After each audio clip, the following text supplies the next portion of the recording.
Welcome students. आज हम लोग कैरेक्टरिस्टिक्स देखेंगे मैनेजमेंट का, जैसा कि आप लोग ने थंबनेल में देखा होगा। लेकिन उससे पहले एक स्टोरी जान लेते हैं, ठीक है ना। दो दोस्त हैं, अंजू और मंजू। इन्होंने एमबीए किया। एमबीए करने के बाद इन्होंने took job at managerial level in different organisations, ठीक है। अंजू ने मार्केटिंग का जॉब लिया एक रिटेल कंपनी में, और मंजू ने एनजीओ के लिए काम करना स्टार्ट किया, ठीक है ना, जहां पे स्पेशली एबल्ड पर्संस को रखा जाता है, ठीक। अब both of them perform a series of continuous composite but separate functions. Anju और मंजू जो है वो अलग अलग काम करते हैं। अंजू रिटेल में काम करती है, मंजू एनजीओ में काम करती है, राइट।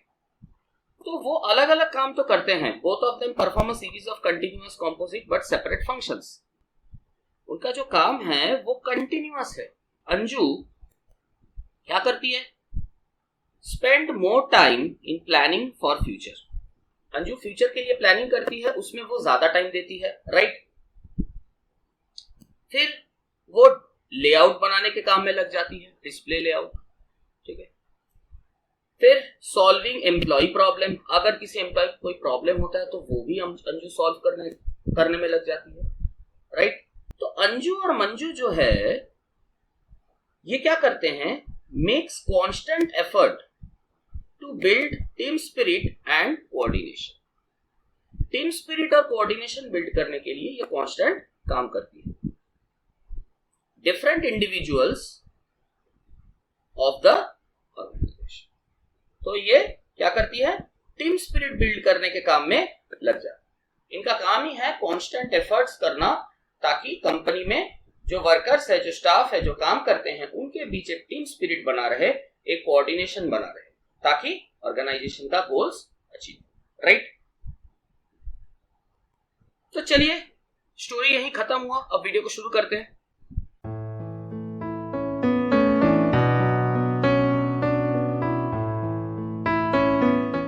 तो आज हम लोग देखेंगे कैरेक्टरिस्टिक्स ऑफ मैनेजमेंट, ठीक है ना। ये सेकंड टॉपिक है। पहला टॉपिक था हमारा मैनेजमेंट का डेफिनेशन, इंट्रोडक्शन। ये सेकंड टॉपिक है बीएसटी का। तो पहला पॉइंट है management is a goal oriented process. Management जो है वो एक गोल ओरिएंटेड प्रोसेस है। ऑर्गेनाइजेशंस के लिए गोल एक बहुत ही इंपॉर्टेंट क्या है? माइलस्टोन है। क्यों गोल एक बहुत इंपॉर्टेंट माइलस्टोन है? क्योंकि गोल एक बेसिक रीजन है उनके एग्जिस्टेंस के, ठीक है ना। तो ऑर्गेनाइजेशंस के लिए गोल एक माइलस्टोन है, क्योंकि वो उनके एग्जिस्टेंस के लिए एक बेसिक रीजन है। अब ये गोल जो है इसका दो कैरेक्टरिस्टिक्स होता है, ठीक है ना। गोल का दो कैरेक्टरिस्टिक्स होता है। पहला कैरेक्टरिस्टिक है कि should be clear and simple। Goal clear और सिंपल होना चाहिए, ये पहला कैरेक्टरिस्टिक है। दूसरा कैरेक्टरिस्टिक है goals differ with every organisation, ठीक है। तो ये तो हुआ दो कैरेक्टरिस्टिक्स गोल का। पहला है कि ये क्लियर और सिंपल होना चाहिए, और दूसरा है goals differ with every organisation, ठीक है ना। अलग अलग ऑर्गेनाइजेशंस के लिए अलग अलग गोल्स होते हैं, ठीक है। और गोल्स जो है माइलस्टोन होते हैं, क्योंकि वही रीजन है ऑर्गेनाइजेशंस का एग्जिस्टेंस के लिए, राइट। ये जो है point, goals differ with every organisations, अलग अलग ऑर्गेनाइजेशंस के लिए अलग अलग गोल होता है। तो इसका भी हम लोग एक एग्जांपल देख लेते हैं, ठीक है ना। सपोज एक एग्जिस्टिंग और एक नया रिटेल स्टोर, ठीक है ना। एग्जिस्टिंग रिटेल स्टोर के लिए क्या गोल होगा? कि वो ज्यादा से ज्यादा सेल करे, ठीक है ना। एग्जिस्टिंग के लिए क्या है? सेल्स इंक्रीज करना उनके लिए गोल होगा, राइट। और नया रिटेल स्टोर के लिए क्या होगा? न्यू रिटेल स्टोर के लिए क्या गोल होगा? उनका गोल होगा to have most number of customers, right. तो देखिए, अलग अलग ऑर्गेनाइजेशंस के लिए अलग अलग गोल होता है। जैसा कि एग्जिस्टिंग रिटेल स्टोर के लिए क्या गोल होगा, उनका सेल इंक्रीज करना, ठीक है ना, क्योंकि उनका तो ऑलरेडी मार्केट में पहचान है, तो वो पहचान को यूज करके, उस गुडविल को यूज करके उनका गोल होगा कि ज्यादा से ज्यादा सेल किया जाए। लेकिन जो नया स्टोर है, जो नया रिटेल स्टोर खुला है, उसका तो गुडविल बनाने में टाइम लगेगा, तो उसका प्राइमरी गोल होगा to have most number of customers, ताकि ज्यादा से ज्यादा कस्टमर्स आए और उनका एक गुडविल बिल्ड हो, जो कि यूज करके वो फ्यूचर में सेल को बढ़ा सके, राइट। तो देखा आप लोग ने कि अलग अलग ऑर्गेनाइजेशंस के लिए अलग अलग गोल होता है, नए के लिए कुछ और गोल होता है, पुराने के लिए कुछ और गोल होता है, ठीक है ना। और ये गोल जो है ये ऑर्गेनाइजेशंस के लिए बहुत ही जरूरी है, क्योंकि यही उनका बेसिक रीजन है एग्जिस्टेंस का, जिसके पीछे वो भाग रहे हैं, जिसको अचीव करने के लिए वो बिजनेस एक्टिविटीज कर रहे हैं, राइट। तो यही से आता है मैनेजमेंट का पहला कैरेक्टरिस्टिक कि मैनेजमेंट एक गोल ओरिएंटेड प्रोसेस है। Management unites the efforts of different individuals in the organisation towards achieving a common goal. तो गोल के बारे में हम लोग ने देखा, तो मैनेजमेंट क्या करता है, मैनेजमेंट एफर्ट्स लगाता है between the different individuals, organisation में जो अलग अलग लोग काम करते हैं उनके पीछे मैनेजमेंट एफर्ट लगाता है ताकि वो एक कॉमन गोल को अचीव करने के लिए काम करे, करेक्ट, ठीक है ना। दूसरा कैरेक्टरिस्टिक क्या है इसके अंडर में, दूसरा पॉइंट क्या है, the functions and activities of a manager lead to the achievement of organisational objectives. तो मैनेजमेंट का जो एक्टिविटीज है, मैनेजमेंट का जो फंक्शंस है, उसी के लिए ऑर्गेनाइजेशंस का जो है ऑब्जेक्टिव्स अचीव होता है। और मैनेजमेंट का पहला ऑब्जेक्टिव क्या है, मतलब पहला फंक्शन क्या है towards a goal oriented process, कि जितने भी इंडिविजुअल है उनको मोटिवेट किया जाए, उनको यूनाइट किया जाए, ताकि वो ऑर्गेनाइजेशन का जो कॉमन गोल है, जो कि है ज्यादा से ज्यादा अच्छा सर्विस देना और प्रॉफिट अर्न करना, उसको अचीव किया जाए, राइट। सेकेंड पॉइंट है मैनेजमेंट इज ऑल परवेसिव। इसका मतलब क्या है, the activities of management are common to all organisations, whether economic or non-economic, big or small, manufacturing or service, ठीक है ना। छोटा बड़ा, इकोनॉमिक नॉन इकोनॉमिक, सब जगह मैनेजमेंट है, मैनेजमेंट का फंक्शंस रिक्वायर्ड होता है, राइट। यानी कि मैनेजमेंट इज एवरीवेयर, ठीक है ना। ये जो एवरीवेयर का मतलब है, इसका मैं आपको एक छोटा सा एग्जांपल देता हूं। एवरीवेयर का मतलब है मैनेजमेंट पेट्रोल पंप में भी लगता है, ठीक है ना, पेट्रोल पंप पे भी मैनेजर का दरकार पड़ता है, स्कूल में भी मैनेजर का दरकार पड़ता है, फिर हॉस्पिटल्स में भी मैनेजर का दरकार पड़ता है,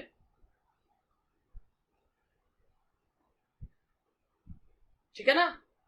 तो आप देख सकते हैं पेट्रोल पंप, स्कूल्स, हॉस्पिटल्स, सब जगह पे मैनेजर का दरकार पड़ता है। मतलब छोटे से छोटे जगह से लेके, जैसे कि पेट्रोल पंप है, बड़े से बड़े जगह में भी मैनेजमेंट का रिक्वायरमेंट होता है। पेट्रोल पंप जैसे छोटे जगह से लेके हॉस्पिटल्स या स्कूल जैसे बड़े जगह में भी मैनेजमेंट का रिक्वायरमेंट होता है। इसीलिए हम लोग बोलते हैं मैनेजमेंट इज परवेसिव, यानी कि सब जगह मैनेजमेंट का रिक्वायरमेंट होता है, राइट। परवेसिव का और एक मीनिंग है सेकेंड पॉइंट में, the managers of USA, India, China do the same thing but in a different way which is based on their culture, tradition and history. तो US के manager, India के manager, China के manager सभी same काम करते हैं। बहुत interesting चीज है ना ये, अलग अलग देश के लोग, अलग अलग कंपनीज, लेकिन काम सेम, लेकिन उसी सेम काम को वो अलग तरीके से करते हैं,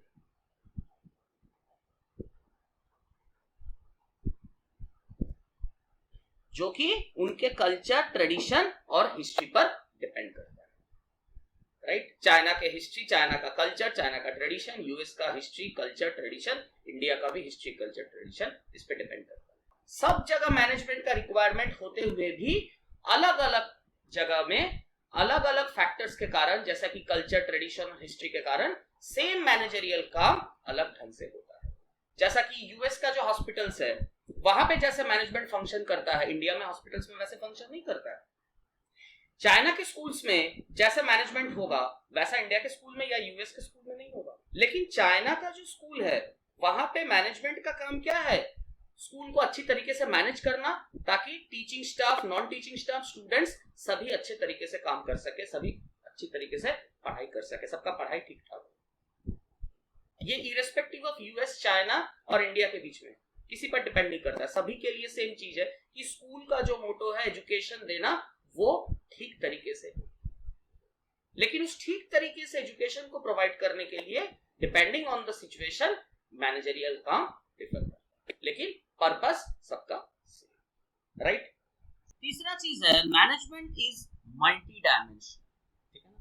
मैनेजमेंट का बहुत सारा डायमेंशंस है, जैसा कि management doesn't operate on a single type of activity, it includes 3 main activities. इसीलिए मैनेजमेंट को मल्टी डायमेंशनल कहा जाता है, क्योंकि उसका एक एक्टिविटी नहीं है, उसका 3 तरीके का मेन एक्टिविटी है। एक्टिविटी तो बहुत सारे हैं, लेकिन 3 एक्टिविटी ऐसे हैं जो कि मेन है। चलिए देखते हैं पहला एक्टिविटी क्या है। पहला एक्टिविटी है मैनेजमेंट ऑफ वर्क। इसका फर्स्ट पॉइंट है every organisation perform some task और गोल। अगर आप पॉइंट के हिसाब से समझेंगे, पॉइंट के हिसाब से लिखेंगे ना, तो ज्यादा मार्क्स मिलेगा, ज्यादा अच्छे से समझ में आएगा, ठीक है। इसका एक पीडीएफ मैं डिस्क्रिप्शन में दे दूंगा, टेलीग्राम चैनल से जाके आप लोग डाउनलोड कर सकते हैं। ये जो नोट्स है इसको पीडीएफ फॉर्म में आप लोग वहां पे पा सकते हैं। तो every organisation perform some task और गोल, क्योंकि सभी का एग्जिस्टेंस होता है, एग्जिस्टेंस का पर्पस होता है, तो सारे ऑर्गेनाइजेशंस का गोल होगा, ये तो ऑब्वियस है। सेकंड पॉइंट क्या है, द टास्क और गोल differs with the type of business activities like product manufacturing in a factory, treatment of patients in a hospital, education of children in a school. तो गोल अलग हो सकते हैं, मतलब पर्पस ऑफ एग्जिस्टेंस अलग हो सकते हैं। जैसा कि मैन्युफैक्चरिंग सेक्टर के लिए या फिर किसी फैक्ट्री के लिए प्रोडक्ट मैन्युफैक्चरिंग एक एसेंशियल गोल है, हॉस्पिटल्स के लिए पेशेंट्स का ट्रीटमेंट होना एक एसेंशियल गोल है, और स्कूल्स में बच्चों का एजुकेशन एक एसेंशियल गोल है, ठीक है। तो इसी से हमारा थर्ड पॉइंट आता है management translates the particular business activities into goals to be achieved and assigns the means to achieve it. तो ये जो गोल्स हैं, ये जो पर्पस है, मैनेजमेंट उन गोल्स को, उन पर्पस को अचीव करने के लिए टास्क बनाता है, प्रोसेस बनाता है, ताकि कैसे उस गोल को अचीव किया जाए, कैसे जो है स्कूल में बच्चों को अच्छे से अच्छा एजुकेशन प्रोवाइड किया जाए, कैसे हॉस्पिटल्स में पेशेंट्स को अच्छे से अच्छा ट्रीटमेंट प्रोवाइड किया जाए, कैसे मैन्युफैक्चरिंग सेक्टर में या फिर किसी फैक्ट्री में अच्छे से अच्छे प्रोसेस से, कॉस्ट इफेक्टिव वे से प्रोडक्ट का मैन्युफैक्चरिंग हो सके। इसका एक रिसर्च करता है, प्रोसेस का एक रिसर्च करता है कि कैसे ये काम हो सकता है, फिर उस प्रोसेस को टास्क के फॉर्म में असाइन कर देता है between the subordinates, between the individuals of the meaning the work is accomplished effectively and efficiently। सब में बांट देता है, पहले प्रोसेस को रिसर्च करता है, फिर उस प्रोसेस को टास्क के फॉर्म में कन्वर्ट करता है, मतलब काम में कन्वर्ट करता है, फिर उस काम को अलग अलग पार्ट्स में डिवाइड करके according to the division of labour सब में बांट देता है, ताकि वो काम इफेक्टिवली और एफिशिएंटली हो सके, अच्छे से हो सके, कॉस्ट इफेक्टिव वे से हो सके, राइट। इसका फोर्थ पॉइंट है this is done in terms of problems to be solved, decisions to be made, plans to be established, budgets to be prepared, responsibilities to be assigned and authority to be delegated. तो ये काम को assign करने के पीछे motive क्या होता है? काम को असाइन करने के पीछे मोटिव ये होता है कि उस काम को करने में जो प्रोसेस उन्होंने निकाला, ठीक है ना, उस प्रोसेस को टास्क में कन्वर्ट किया गया। अब ये जो टास्क है, इसको परफॉर्म करने में कोई भी प्रॉब्लम अराइज अगर होता है, ठीक है ना, कोई भी प्रॉब्लम अगर अराइज होता है, उसको सॉल्व करना भी मैनेजमेंट बताता है। जैसा कि सपोज अगर किसी हॉस्पिटल में आईसीयू बेड का स्केर्सिटी है, एनफ आईसीयू बेड्स नहीं, तो ये हॉस्पिटल के लिए प्रॉब्लम है, लेकिन आईसीयू बेड्स होना तो कंपलसरी है इमरजेंसी केसेस में। तो मैनेजमेंट क्या करेगा, मैनेजमेंट आईसीयू का अवेलेबिलिटी इंश्योर करेगा, मैनेजमेंट ये अरेंजमेंट करेगा, बजट बनाएगा, मैनेजमेंट प्लानिंग करेगा कि कैसे ज्यादा से ज्यादा या फिर रिक्वायर्ड आईसीयू बेड्स प्रोवाइड किया जाए, क्योंकि आईसीयू बेड्स का नहीं होना हॉस्पिटल्स के लिए एक प्रॉब्लम। तो देखिए, टास्क से प्रॉब्लम निकाला, फिर उस प्रॉब्लम को सॉल्व करने का काम भी मैनेजर का ही है। अब सिचुएशन ऐसा है कि वो प्रॉब्लम तो निकाल सकता है, उसके सॉल्यूशन के लिए अरेंजमेंट्स कर सकता है, लेकिन वो सॉल्यूशन वो खुद नहीं कर सकता, क्योंकि सब काम उसके अकेले के लिए पॉसिबल नहीं है। इसीलिए वो प्रॉब्लम सॉल्विंग जो एक्टिविटीज होते हैं, उन एक्टिविटीज को वो निकाल के, मतलब रिसर्च करके उन एक्टिविटीज को निकाल के उसको सबऑर्डिनेट्स में डिवाइड कर देता है या फिर इंडिविजुअल्स में डिवाइड कर देता है, ताकि वो प्रॉब्लम्स को ठीक से सॉल्व कर सके। और सिंस वो individuals they are guided by the managers, उनका काम ठीक से हो जाता है, उनको गाइडेंस मिलता है। हॉस्पिटल्स के जो स्टाफ है, जो डॉक्टर्स हैं, जो वर्किंग स्टाफ है, उनको गाइडेंस मिल जाता है मैनेजमेंट से। तो according to the managerial guidance वो काम करते हैं और गोल अचीव हो जाता है, आईसीयू बेड हो जाता है कंप्लीट, राइट। यही मैनेजमेंट का खेल है, जिसको हम लोग मैनेजमेंट ऑफ वर्क के नाम से, राइट। नेक्स्ट जो पॉइंट है वो क्या है, मैनेजमेंट ऑफ पीपल। तो काम का मैनेजमेंट तो हो गया, ठीक है ना, प्रॉब्लम निकल गया, उसका सॉल्यूशन आ गया, वो सॉल्यूशन डिस्ट्रीब्यूट हो गया, सब हो गया। अब जो लोग काम करेंगे उनको भी तो मैनेज करना है, काम को जैसे मैनेज करना है, काम जो करेंगे उनको भी तो मैनेज करना है। तो यहीं से निकल के आता है मैनेजमेंट ऑफ पीपल, ठीक है ना। इसमें क्या है, number A, people refer to business resources. People का मतलब है human resources. Human resources are an organisation's greatest asset. Human resources किसी भी ऑर्गेनाइजेशन के लिए सबसे बड़ा एसेट है, क्योंकि अल्टीमेटली काम यही करते हैं, यही लोग करते हैं। नंबर बी में क्या है, management has to get task accomplished through people by making their strength effective and their weaknesses irrelevant. तो मैनेजमेंट क्या करता है, मैनेजमेंट ये जो टास्क है ये लोगों से करवाता है, ह्यूमन रिसोर्स से करवाता है, अकॉम्प्लिश्ड होता है। कैसे, bye making their strength effective, जो उनका स्ट्रॉन्ग पॉइंट है उसको यूटिलाइज करके, और जो उनका वीक पॉइंट है उसको न्यूट्रलाइज करके, राइट। नंबर सी क्या है, management of people is has to dimensions. अब मैनेजमेंट जो आदमी लोगों का जो मैनेजमेंट है, ह्यूमन रिसोर्स का जो मैनेजमेंट है, उसका भी दो डायमेंशन है। पहला डायमेंशन है taking care of employees individual needs. सभी इंडिविजुअल का अलग अलग नीड्स होता है, सबको एक तरीके से मैनेज नहीं किया जा सकता, सबका बिहेवियर अलग अलग होता है। तो उन सबका केयर करना, उनका टेकिंग केयर करना, ताकि वो ठीक तरीके से काम कर सके। और taking care of group of people, तो इंडिविजुअली भी केयर किया जाता है, ग्रुप वाइज भी केयर किया जाता है, ठीक है। ये दो डायमेंशंस है पीपल मैनेजमेंट का। नेक्स्ट आता है मैनेजमेंट ऑफ ऑपरेशंस। इसमें क्या है, operations refer to the activities of production cycle, that is procurement of raw materials and producing the required output by using the appropriate technology। तो operations का मतलब है business activities, raw materials procure करना और उसको आउटपुट में convert करना, appropriate technology use करके, ठीक है। Management mixes management of work with management of people, what work to be done, how it is to be done and who will do। तो management क्या करता है, management mixes the work with management of people. तो पहले जो हम लोग ने दो डायमेंशन देखा या फिर दो पॉइंट देखा, हम लोग ने देखा पीपल का मैनेजमेंट और काम का मैनेजमेंट, मैनेजमेंट ऑफ वर्क और management of people.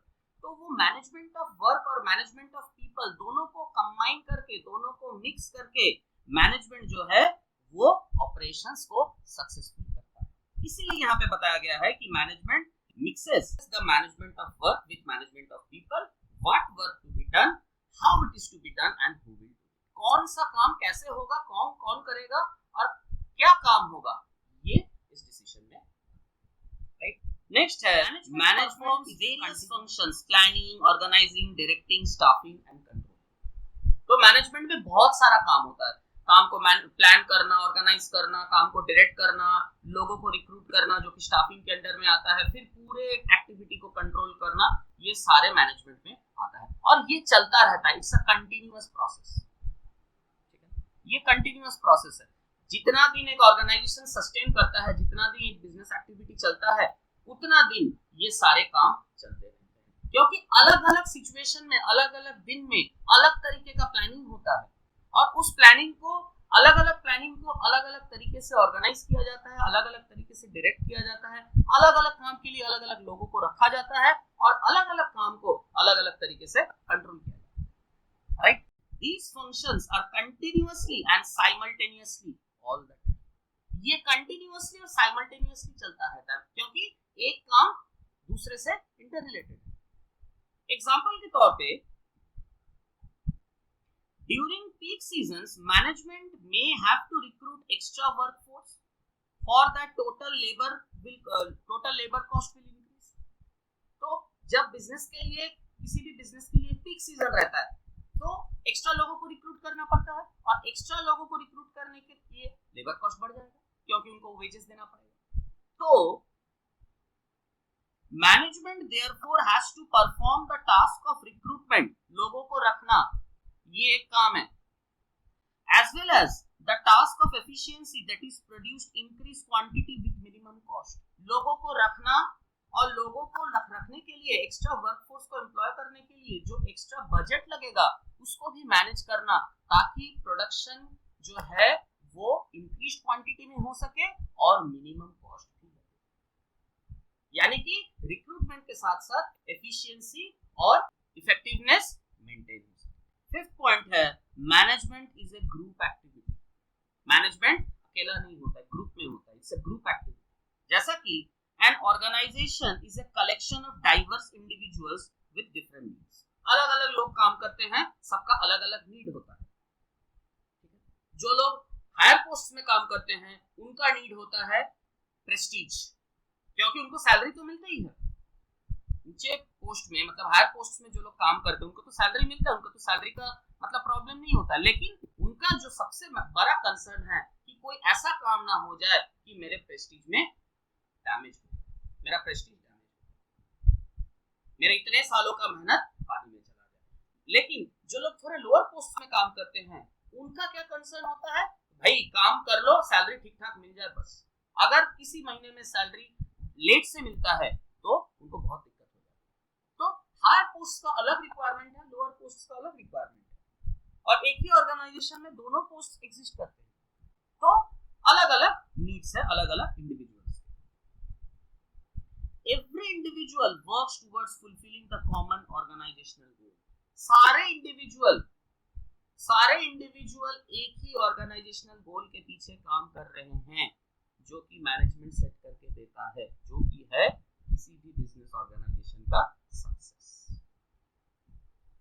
Right. Management imparts teamwork and coordination among the individuals in order to fulfill organizational goal। और ये organizational goal मैनेजमेंट कैसे अचीव करता है?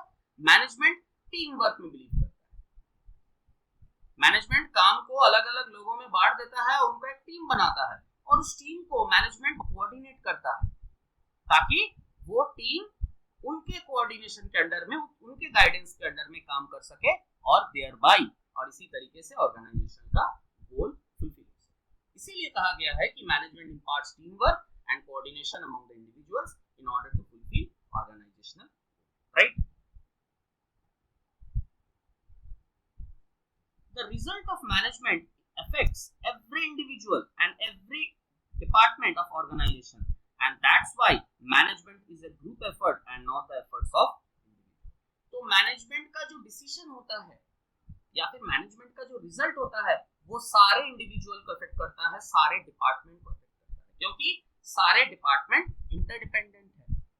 प्रोडक्शन में अगर कोई तकलीफ होगा तो उसका इफेक्ट मार्केटिंग में भी पड़ेगा, उसका इफेक्ट अकाउंट्स में भी पड़ेगा, क्योंकि प्रोडक्शन अगर कम होगा तो प्रॉफिट भी कम हो जाएगा, और प्रॉफिट अगर कम होगा तो बैलेंस शीट खराब होगा, राइट। तो मैनेजमेंट का इफेक्ट सारे इंडिविजुअल में, सारे डिपार्टमेंट में पड़ता है। इसीलिए हम लोग कहते हैं कि मैनेजमेंट एक ग्रुप एफर्ट है, ये इंडिविजुअल एफर्ट। पॉइंट है management is a dynamic function. Management एक डायनामिक फंक्शन है। A business operates not only with in its internal environment but also with in its external environment. Business का दो environment होता है, एक उसका अपना जो कि उसके प्रेमाइसेस के अंडर में रहता है जिसको हम लोग इंटरनल बोलते हैं, और दूसरा एक्सटर्नल जो कि बाहर रहता है जैसा कि मार्केट। मार्केट तो बिजनेस के अंदर नहीं रहता है, मार्केट तो बिजनेस के बाहर रहता है। तो इंटरनल एनवायरनमेंट और एक्सटर्नल एनवायरनमेंट दोनों का इफेक्ट बिजनेस में आता है। इसीलिए हम लोग बोलते हैं कि business operates not only with in its internal but also with in its external environment. External environment का एग्जांपल है सोशियो इकोनॉमिक या फिर social economic technical political elements. ये सारे एलिमेंट्स एक साथ मिलके एक्सटर्नल एनवायरनमेंट बनते हैं, और इंटरनल तो बिजनेस के अंदर ही रहता है, right. Management needs to make changes in its goals, objectives and other activities according to the needs of the environment। Environment के अनुसार या फिर सिचुएशन के अनुसार मैनेजमेंट को ये रिक्वायरमेंट होता है कि वो अपने गोल में, ऑब्जेक्टिव में और एक्टिविटीज में चेंजेस करे, यानी कि सिचुएशन के हिसाब से, एनवायरनमेंट के हिसाब से एक्ट करे, एनवायरनमेंट के हिसाब से गोल बनाए, ऑब्जेक्टिव्स बनाए और सारे एक्टिविटीज उसी तरीके से करे। क्यों? In order to survive in the competitive world. क्योंकि अगर वो सिचुएशन के हिसाब से एक्ट नहीं करेगा तो वो ट्रेंड से हट जाएगा, वो आउट ऑफ ट्रेंड चला जाएगा, और आउट ऑफ ट्रेंड चले जाने से कॉम्पिटिटिव वर्ल्ड से वो बिछड़ जाएगा, वो कंपटीशन में टेक पार्ट नहीं कर पाएगा, वो कंपटीशन कर ही नहीं पाएगा, आउट ऑफ द मार्केट हो जाएगा, राइट। लास्ट पॉइंट है मैनेजमेंट एक intangible force. Management is an intangible force that can not be seen but it's presence can be felt. इसको हम लोग देख नहीं सकते हैं लेकिन इसका एग्जिस्टेंस हम लोग को महसूस होता है, right. The effect of management can be felt in the orderliness and coordination in working environment of an organization। Management का इफेक्ट हमको किसी भी ऑर्गेनाइजेशन में ऑर्डरलीनेस यानी कि सब अकॉर्डिंग टू ऑर्डर होता है, इससे पता चलता है। किसी भी ऑर्गेनाइजेशन में जो वर्किंग एनवायरनमेंट है उसका जो कोऑर्डिनेशन है, सब लोग जो मिलजुल के काम कर रहे हैं, अकॉर्डिंग टू प्लानिंग सब कोई काम कर रहे हैं, सब कोई अपना अपना कंट्रीब्यूशन कर रहे हैं, अपना अपना काम कर रहे हैं, इसी से मैनेजमेंट का पता चलता है। क्योंकि इसी से, यही तो मैनेजमेंट है, अलग अलग लोगों को लेके उनका अलग अलग काम कंबाइन करके कॉमन गोल अचीव करना, ठीक है। तो अगर सब ठीक ठाक चले, अगर ऑर्डरलीनेस फॉलो हो, अगर कोऑर्डिनेशन मेंटेन हो, तो हम लोग बोल सकते हैं कि हाँ मैनेजमेंट अच्छा है। लेकिन अगर ये ठीक से नहीं फॉलो हो तो मैनेजमेंट खराब, right. Where the targets are met according to plans, employees are happy and satisfied। तो अगर मैनेजमेंट ठीक ठाक काम करेगा तो टारगेट भी अचीव होगा, प्लान्स भी फॉलो होगा और एम्प्लॉइज भी हैप्पी और सेटिस्फाइड होंगे और अल्टीमेटली बिजनेस प्रॉस्पर करेगा, राइट। ठीक है, चलिए आज के लिए इतना ही। ये जो लेक्चर हुआ इसका पीडीएफ आपको टेलीग्राम चैनल में मिल जाएगा, मैं डिस्क्रिप्शन में लिख दूंगा, ठीक है। चलिए थैंक यू, मिलते हैं नेक्स्ट वीडियो में, तब तक के लिए हैप्पी लर्निंग।